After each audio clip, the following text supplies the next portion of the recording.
government is very strict with CCS2. That is the protocol, because that is very important. You cannot have 4 or 5 protocols. Will the petrol bunks of today become charge point stations? Use the perfect charger, a standard charger, then there will not be any problem. See, any user, where he cannot wait for filling his vehicle in there. Right. He has to be occupied with some other thing, and this has to be there as a facility, then it will be used.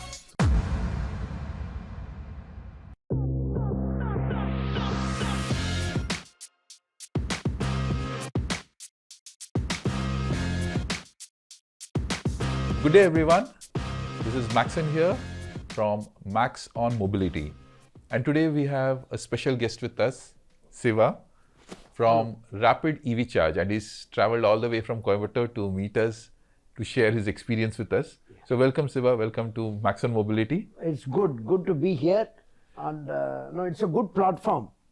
We record such type of broadcasting for bringing out things and a good knowledge platform for the EV users.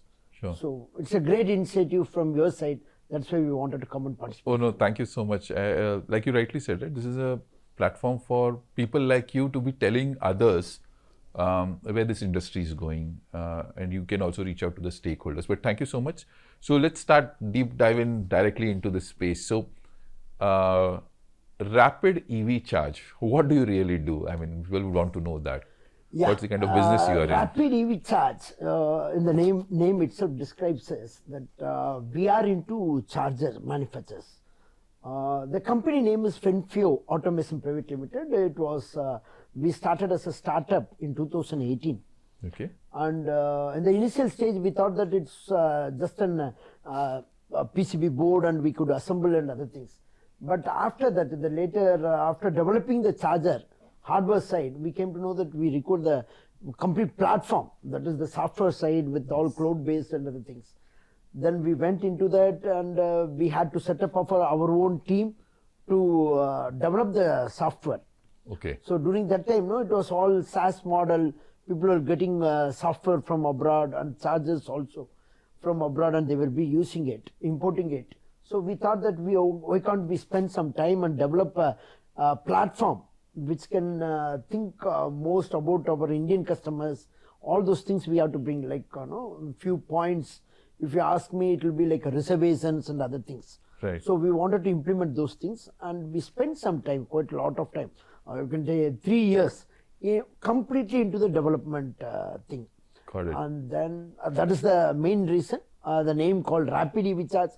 We wanted to just focus on the chargers. Okay. So when you say chargers, you make both the AC chargers and the DC chargers is something which you're specializing in. Yes. We from the beginning, from 3.3 kilowatt up to 120 kilowatt till now we have developed. Oh, awesome. But then tell me, so now I get it right that you are manufacturing, doing the entire design, manufacturing the chargers and the software to run those chargers. So your clients typically, your customers to whom you sell to would be CPOs. What are the kind of customer segments that you are addressing? See, right now we are targeting all the CPOs, and the CPOs market is not ready also. We have to create, we have to develop those people, we have to go and educate and teach them that there is a different type of business now. That is the CPO, like petrol bunks, CPO business is also there. That work is also in our hand, we have to develop, and we are targeting the CPOs. And the other side, from the government side, Correct. That is under the PSUs, they are coming out with tenders. So that also we supply. So this is an interesting piece, because people typically talk about EVs, and when they say EVs, it's only about the vehicles. But many people do not talk about the manufacturing of the chargers, right? Because that's, I call it the underbelly of the EV ecosystem, but something which is required. But how big is this market, and do you have any idea about how big is this market for India, outside India? How are you looking at this market side? EV charging business, it's going to be a very huge market because the vehicle volume, whatever the vehicle volume, the people, they consider that in India around 60% of the charging will be happening at home. Yes, it is going to be happening at home, but even the 40% balance, 40% charging, that itself is going to be in a huge volume. Right. If you consider Europe and other places, they have chargers installed for 6 vehicles, one charger, or 8 vehicles, one charger. But when you see the volume of EV vehicles coming out in India, for that how many chargers you required?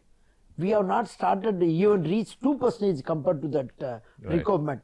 Yes, it's going to be a slow, steady starting of the business, but once it comes, by 2030, if you see, it will be the charging station will be everywhere, like in petrol bunks. Right. So if you ask me, even it has to be more than the petrol bunks. Why do you say that? Why should EV chargers? Yeah. See, the time taken for filling, the petrol bunk, it's going to just take 5 minutes and it has to pass on. But here, whatever you bring, you can just convert it into 30 to 45 minutes, not less than that. If you are going to bring it with the technology, what we have got, we are getting it by another 2030. We will not reach to that technology where 5 minutes charging or 10 minutes charging is going to happen. The reality is going to be with 30 to 45 minutes charging. So what you're saying is a typical, for potential EV buyers, typical, let's say a B2C, individual buyers like me when I need a personal vehicle, you're saying you should expect a 30 to 45 minute charging. But then doesn't that, I mean, just trying to spar with you is, doesn't that mean that this goes against the entire concept of buying EVs, because not many people would want to even spend that 35, 40, 45 minutes for charging? What's your take on it? I'm a EV user, so I know the response, but looking at it from a contrary. To be very frank with you, even I am an EV user, and I hardly charge once in a month going out in my charger. Right. Otherwise, it's a home charging only. Correct. So that is going to be there. That's what I'm telling you. The 60% of the users are going to use home chargers. But when it comes to 40%, when I travel, that time you need it. Yeah, we have to do it. That's another go. So then RapidEVcharge focus now, I mean, there are many people. So you've taken a focus on the manufacturing of chargers, and within the chargers, you're focusing on both AC, DC, or you have a kind of, let's say, a bend towards DC. How do you? No. We are giving concentration in both the side equally. Okay. Because both the things are going to be there. In like society, housing societies and other places, they are going to 100% depend only on AC chargers. Got it. So because we don't have the grid facilities to give the supply of 30 kilowatt, 60 kilowatt immediately wherever you require. So inside the cities, it is going to be there, and customers prefer to have a overnight charging. Got it. Okay, so slow charger business is also going to be there. That's a huge business. And on add-on to that, yes, fast charging. That is 30 kilowatt and 60 kilowatt. I don't expect immediately a big boom for 120 kilowatt and 300 kilowatt, because you don't have the grid options available right now. But yes, it is 50-50. What is the fastest moving DC charger? Or typical, let's say there is a CPO, someone wants to get into charge point operations. So what is the kind of charger that he should go and install? Yeah, see, as a CPO, if you wanted to have, initially, right now, if you ask me, I will ask them to go for a DC chargers. Okay. Okay, in a highway, you can go with a 60 kilowatt charger. People prefer for it because with the single charger, you can at least charge 2 vehicles at a time, and you have the facility to get the connection, EB connections immediately. But inside the city of a small restaurant or hotels, like Hilton and other hotels, they will be always having both things. One is 30 kilowatt charger and a 7 kilowatt or 22 kilowatt AC chargers. Because the customer, as a customer, if I book a room and go to Hilton Hotel, I will not prefer my vehicle getting charged with 30 kilowatt charger. Correct. And even if I do that, by 45 minutes or 1 hour, it is going to be completed. I am not going to remove my vehicle in the midnight. Yes. So I always prefer 22 kilowatt charger to be charged in a 22 kilowatt or a 7 kilowatt charger. But so this is interesting. The chicken and egg story was earlier whether EV or not EV, or charging or vehicle. But now even within the EV chargers and charging business also, there's a lot of uncertainty about which protocol.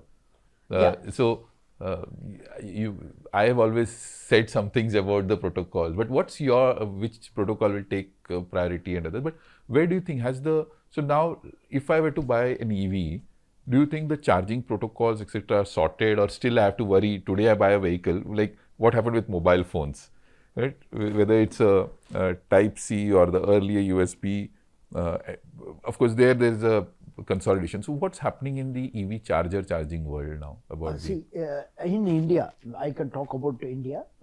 In our country, in the initial stage, there were some mix-ups and other things, which protocol we have to follow.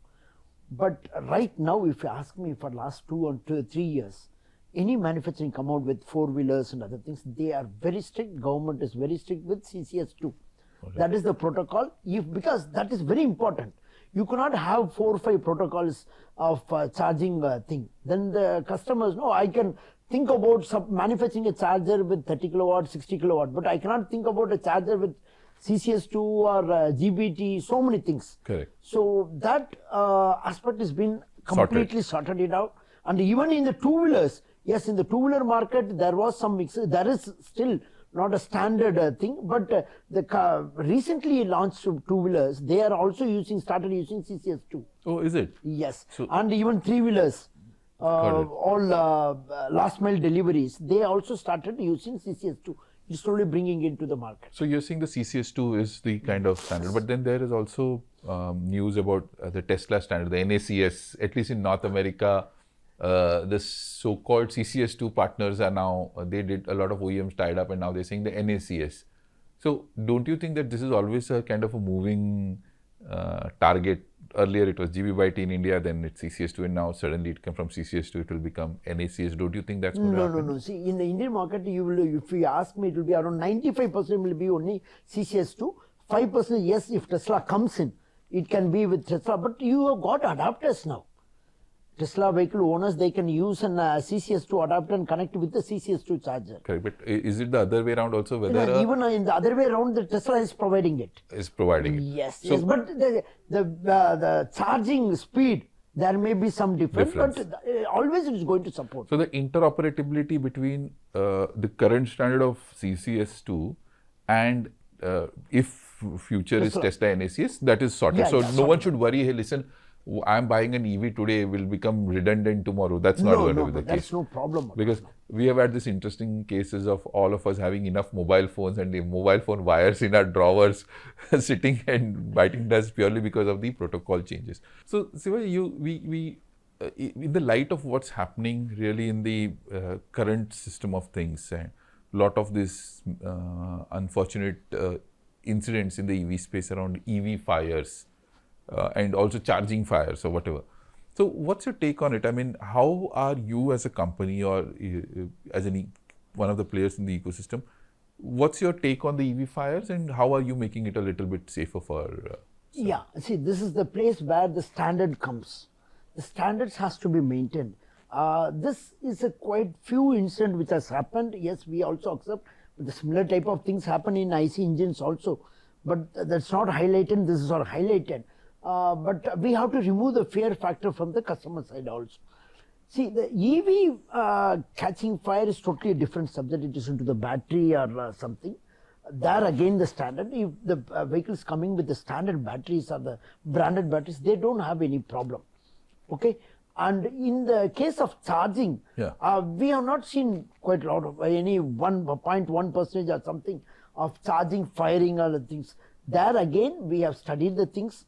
The standards which has to be met is not met.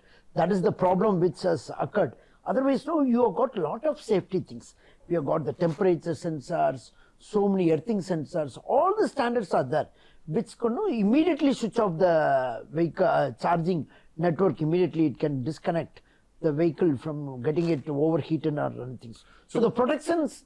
All the protections are the difference. So in between an EV electric vehicle and an electric vehicle charger, at least from your perspective, the electric vehicle charges enough, there is enough safety equipment, etc.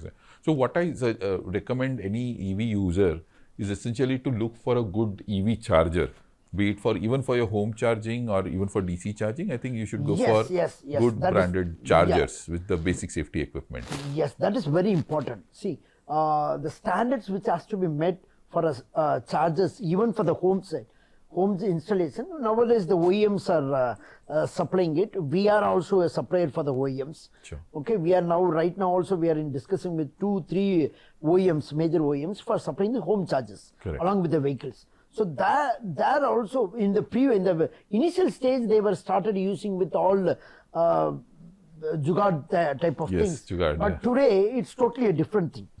Okay, there also the safeties are met because the vehicles will not start charging if we are not going to connect it to the perfect charging, plugging and other things. Correct. So those things also is being concentrated. And now I always recommend the users to not fiddle with all different type of things. Use the perfect charger, a standard charger, then there will not be any problem. So this is one good thing to hear for everyone who intends to buy an EV, but more importantly for a charge point operator also. Yes. Where he's the one who's putting money on the table out there and buying those chargers and expecting. And for those of the viewers who are watching us, the CPO standard is for charge point operators essentially who buy the equipment from you. They put up the infrastructure and then they expect people to come and charge. Right? That's how. But tell me, so if CPOs and government, and we'll come to RapidEVcharge in a few minutes, but at this point in time, is CPO a sustainable business model? What's your take? Because they are your biggest clients also. So, but you may want to be absolutely upfront about some of the things that you may have heard about. It's true that people have 2 points in their mind regarding the CPO business and other things. Yes, they should be, because it is an initial stage, and right now people, they even call it as a public service, but it has to be there. Otherwise, no, you cannot expect a EV environment coming out. But as a businessman, from the businessman side, as a CPO, you see, we give them the complete workout and the complete analytics that how it will be working out for them. Correct. So we calculate with the minimal returns for the 3 years, first 3 years. Okay. But from the 4th year, yes, all their returns will be back, and we give assurance with for any CPO with the DC charges above 65% IRR return. So that itself is a good business. Okay. With the lower walk-in of customer. Also with using- minimal, yes, 3 hours in the first year we considered.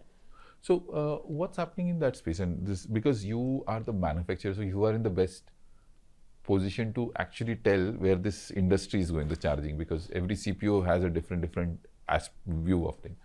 But are there any chargers? For example, chargers right now, the only business is take the chargers, and the dispensing of energy is the way to recover money. But there were some interesting concepts like advertising on a charger, integrating it with other features. What's happening in that space? Is that something which has taken off, or is it still only kind of ideas, etc., or No, not if you sustainable? ask me, it is in the initial stage in Indian market, because it has to be there should be some security concerns and other things. We are all looking into add-on business into it, but right now the CPOs who are coming is that they are in the existing business, like hotel industries. They have their own business. Those people are interested to go for a CPO right now. Got it. So whatever you are asking, it will be by another 3 years. You can expect such type of people coming into as a CPO business, Got it. who will be fully, completely involved in the charging business.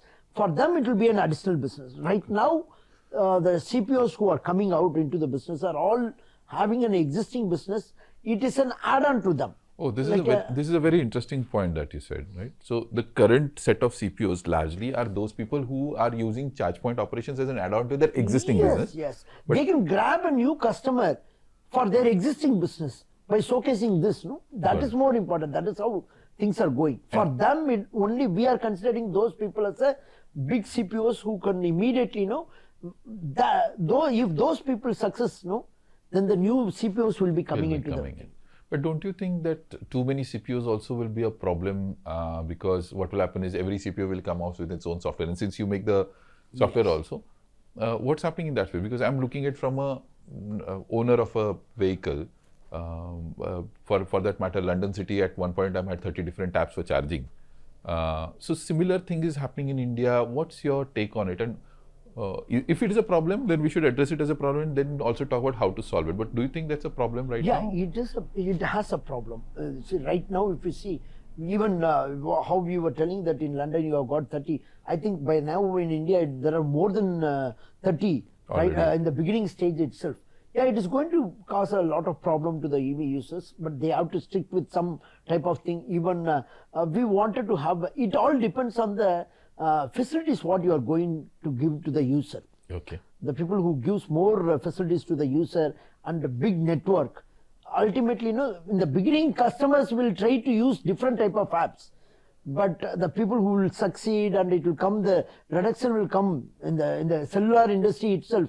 We saw quite a lot of operators operating. Yes. Now they have stick with 2-3. Consolidation. So, yes, the consolidation will happen in this also. Okay. But we cannot avoid this right now in the beginning stage. But then the biggest competitors of CPOs will be the petrol bunks, fuel stations. Don't you think they themselves?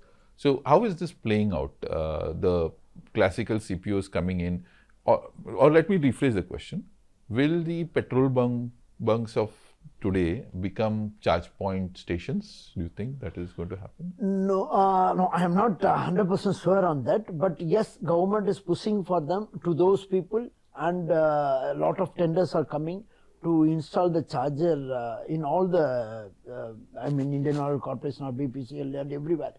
But whether those chargers will be, the charging station will be really a successful thing, I am not sure 100% on that. Yes, chargers are being installed in those places to create an environment, that's all.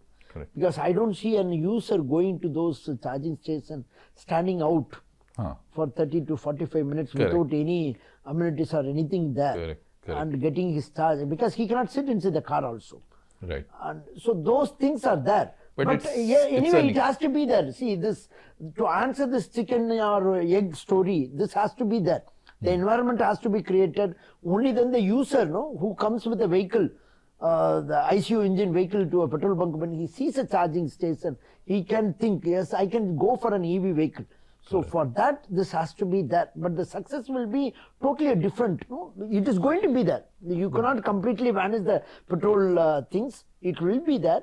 But add on to that, there will be a different charge point operators with all facilities given to the thing. See, any user, where he cannot wait for filling his vehicle in there. Right. He has to be occupied with some other thing, and this has to be there as a facility, then it will be used. So what you're saying is it will be, but the real charging may happen elsewhere, but this will continue to be part of the ecosystem. Yes. So, and that reminds me on that note, and congratulations to you and your team. You all have recently won a tender with IOCL. It's out in the public. Thank you. So what was this thing about? I mean, how was the journey of winning a tender like this? I mean, other than the fact that it's fine at the end of it, price point, but how was the journey about winning such large tenders? And especially for a startup, it's a lot of pride to be winning something like this. So anything you want to say about that? Yes. See, as a startup, as you said, it's correct, 100%. As a startup, winning a tender from a PSU is a very difficult task. But now the entire scenario has been changed. It has been brought under one platform where anybody can apply for a tender. And the support from the PSU sides also, it is very good nowadays for a startup. They gave us all the things what we required. I mean, from our side, what are the documents has to be submitted. They helped out in each of our steps, because there is the complete policy itself has been changed, that for a startup there should be allotment always. The main tender bidder will be different, but the startup, as a startup, there will be there's always a minimum number of yes. That really helped us. Got it. So now let's go back in time, because you gave us a good view of the entire ecosystem, etc. What's your background and what brought you to the EV charger charging? So tell us about yourself, because what happens is many people talk about the company, they always tend to forget about the founders who's put all of his sweat and money and every effort into all of this. So tell us about yourself. Who is Siva and where did it go? See, I am from down south of Tamil Nadu. After completing my engineering, I shifted to Coimbatore, because Coimbatore is an aspiration city with a lot of MSME. Anybody who wanted to start something, they can come to Coimbatore, because you have the facilities. And initially for 1 or 2 years, I was working in a company, small company, as a quality engineer. From there, I got a link, but because it was eagerness that we wanted to do something as an entrepreneur. So you know about Coimbatore with LG equipments. They are the big suppliers for all automobile manufacturers. And a lot of automobile parts are being developed in Coimbatore. So we thought, why can't we enter into automobile service equipments? Okay. So that was the time when all our the complete the ecosystem of two-wheeler market was getting changed. The MNC companies, Yamaha, Honda, those people were entering, and the service setup, the service station setups were being to the higher guy. All the service centers were being changed totally with all the facilities like lift, tools, trolleys, and other things. Right. So I entered into that market, and for 15 years I have been supplying for two OEMs, Yamaha and Honda. They are competitors, but to be very proud to say that we were the only vendor who has been supplying to the two competitors for 4 states down south. Got it. So that is the main business. So with that we had all the fabrication industries, powder coatings, all those things. Okay. So even today we have been supplying. That's our parent company. In 2017, I met one of the person who came from Thailand, of a Honda engineer. He was telling us that the next revolution is going to be EV. So why can't you enter into EV business, something for a EV, regarding EV service station? So since we were into the service side, we thought, okay, this will be the next. That time, we used to supply air inflators for the service station. So that brought us thinking that this is also going to be some type of equipment to be fitted in the service station. Correct. So all OEMs will be requiring to be placed in their dealer network for anybody to come, and then the thought came that no, this can be used as a petrol, but it's a commercial equipment where people can bring this to a new business and start a revenue system also will be there. So that is how I entered into the charging system. So we started this company as a new startup. Okay. So then we entered. And so the Fanfio, the name of the company is Fanfio, right? Yes. So this is a separate company from your traditional business. So, and you started in 2018, if I remember right? So how has been, and so you are if I were to really put in, traditionally people don't think of traditional businessmen as startup operators, right? They feel that this is in their DNA. But for me, you are a second-time entrepreneur, right? So tell me about your journey in this space. How has it been over the last 2018 onwards? In that time, I think it was pretty early. There were not too many EVs on the road as well. So since you had a stable business earlier, so you would have always compared this business and the growth of this business to that. The conversation continues in the next part of the podcast.